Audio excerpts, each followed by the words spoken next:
Just Kiss. Only Kiss. Oh, and maybe Cheap Trick. You want more? Well, I mean, yeah, I loved Kiss. That was my first band, and then I got into the Beatles later. You know, Beatles are probably my favorite band now, but growing up, Kiss. And I discovered the Beatles because I loved Kiss. So, and I love every band that's like the Beatles. So I think Cheap Trick qualifies under that Beatle-esque sort of umbrella. Bands like Jellyfish, stuff like that. But yeah, Kiss and Elvis. I'm changing my answers. Kiss and Elvis. Those are my two early influences.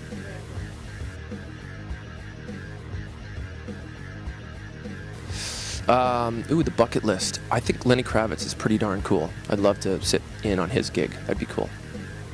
Maybe Don Henley.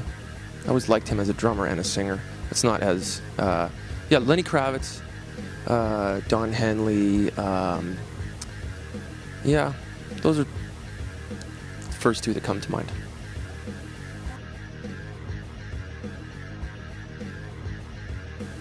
My favorite song.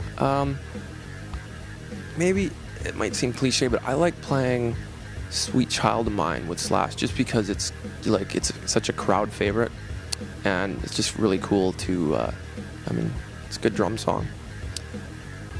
Love the crowd, you know, when they get into it. So I dig that. I love a lot of the new Slash record too, but that's a fun song to play. Oh well, I love Anastasia on the new Slash record. Yeah. That's a great song to play. Okay, so I changed my answer. My favorite song to play is Anastasia.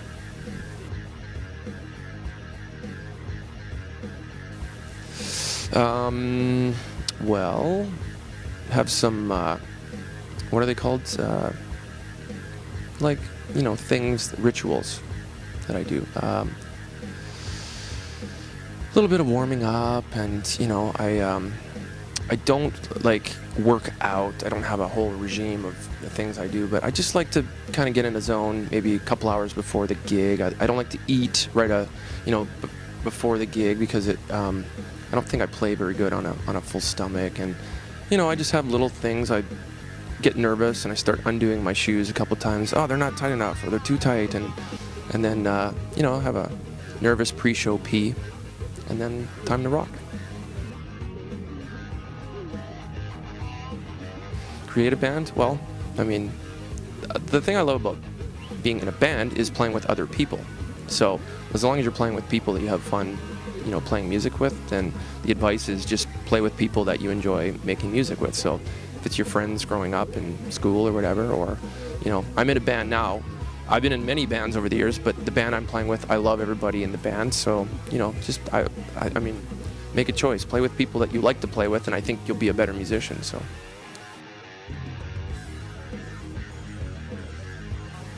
You have to be likable.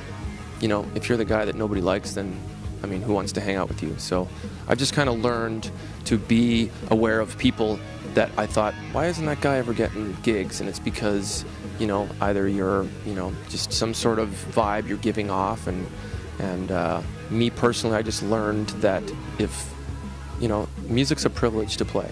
So, and especially to, you know, be able to do it and make a living. So I just want to be able to have a good time and be, you know, easy to work with, and I mean, that's it. I just want to, I mean, you got to be able to back up your playing ability too, but it's 50% be a great professional as a player, and then be a professional as, you know, someone to work with in the business too. You got to have sort of a blend of both. Make sense?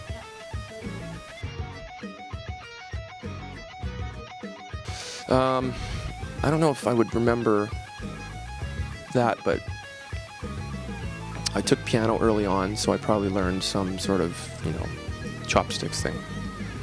But that was piano. For drums, I think I, you know, started to play along to Bay City Rollers records first, and then Kiss records. The first song I ever played in front of people, I brought my drums to school in grade 4 or 5, and it was "I'll Be With You Tonight" by Cheap Trick, side 2, song 1. And I'll never forget that. I came to school and I played it to put the record player on in front of it. It was like show and tell or something, and I brought my little drum kit in, and the drums were so loud it drowned out the rest of the music, and I probably just played to myself, but that was my first like performance. I'll be with you tonight, Cheap Trick. I actually got to tell Rick Nielsen from Cheap Trick that one day, and he was like, all right. No, it was cool. I had to tell him. 3 things on my bucket list. Gosh, I need to meet a Beatle. Haven't met a Beatle yet. It'd be wonderful to maybe, you know, shake a Paul McCartney's hand or a Ringo Starr and just thank them for all the great music. I don't have any kids yet, honestly. I'd love to, you know, have another up-and-coming little musician of my own. And then thirdly, I don't know. No, I'm thinking. You know, I don't know. How's that for 2? Good enough? Okay.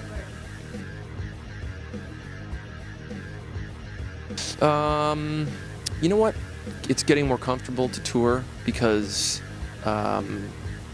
sometimes as we play a lot of the same places in different, you know, faraway lands, I love the fact that I get to come back and go, oh, I ate at a really great restaurant here, and I'd love to go back there, or you know, go to some thing that I didn't get to see, like, you know, sightseeing or something. I mean, the one thing, the great thing about touring and playing music is getting to see the world. So, I mean, it's always fascinating to go to new places, especially, but it's also great to go back to another, you know, like, what a pleasure to go and, you know, go to London every couple of years, or Paris, or like South America, you know, Japan.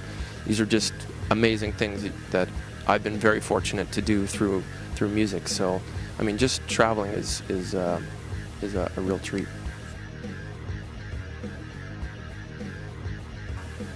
Sometimes, yeah, we get, like, you know, if it's a day off, sometimes the day off is sleep and just stay in my hotel room and catch up, because it's like constant jet lag on tour. You're almost chasing jet lag from the start, and I've been on the road for like a year and a half straight, and even though I'm not touring with Slash today, I'm still up here in Canada doing this, so you know what I mean? It's like constant motion. So yeah, absolutely. No question. It might be, you know, sometimes if they hear stuff on the radio in the States, so the people here might know those songs, but in Europe and South America, there aren't the same. There's a lot of times there's no radio, or, you know, maybe a lot of people are looking at YouTube for, you know, new stuff. Sometimes they don't even get records in different countries. They, you know, like sometimes in Mexico it's hard to find a new album and whatnot. And those people are actually some of the most passionate people about the bands, which is great. So going down to like South America, they have a whole different, you know, we notice they love, like Anastasia seems to have crossed over everywhere. That's one of those fan favorite songs. But like Bad Rain is a new track off the Slash record that they seem to really like in Europe. And I know we released a video there for it. But yeah, it just sort of changes. I don't know if that's just the palette of different people in different countries, but it's actually a good thing that every place is different. No, there is no plan B. That's the honest truth. No way.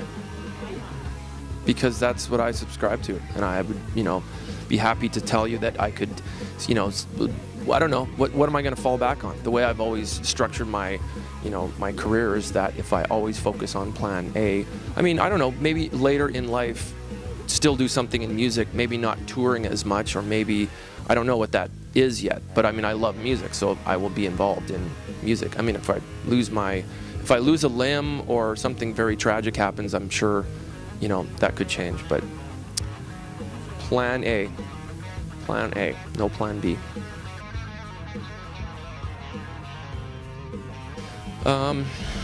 You know, there was one day at the studio before the record came out when we were making the album, and we